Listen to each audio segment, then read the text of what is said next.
Hey, Shawn Craig here, Phillips, Craig and Dean. Welcome to what's being billed as the world's biggest small group.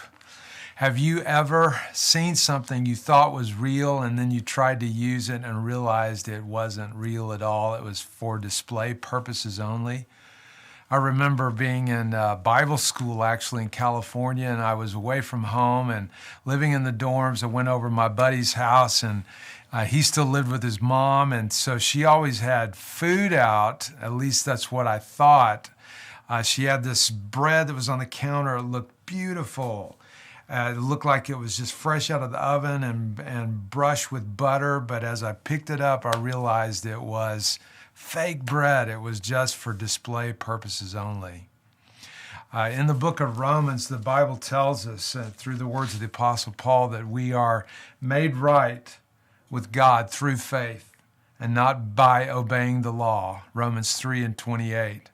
Yet we read from the half-brother of Jesus in the book of James, James 2:18, he says, "Now someone may argue, some people have faith, others have good deeds, but I say, how can you show me your faith if you don't have good deeds? I will show you my faith by my good deeds." Now, what seems to be almost like a conflicting thought here that James says that faith has to be demonstrated by works. What he's saying is that although faith makes us right with God, authentic faith is not just for display purposes only. You know, I'm sitting here with this mandolin, and it's actually for display purposes only because I can't play a mandolin. But this is my papa's mandolin, my grandpa, and he played it. And the reason I know and I can prove that he played it is because I have his original pick here.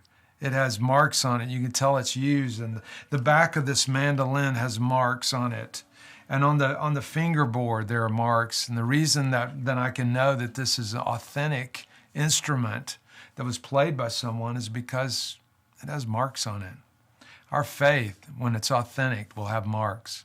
Marks like a widow who sings in her grief, or a couple I know that their house burned down and they lost everything. And yet they're seeing God work through that. That's faith that's authentic. It's not just for display purposes only. Or a couple that I know that said, we're going to adopt a child because we can't have any. And then God surprised them with their own baby boy. And yet they're still adopting. That's faith that's not just for display only.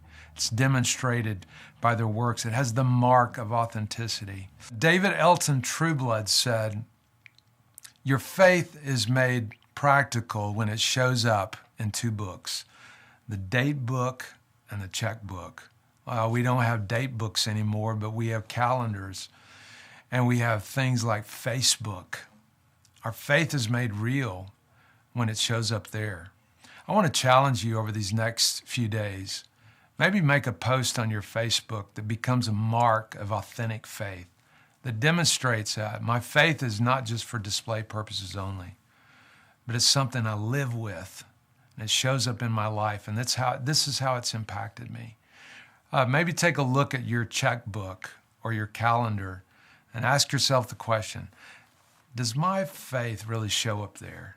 As if it does, then we can know it's for real. Hey, great to chat with you. See you next time.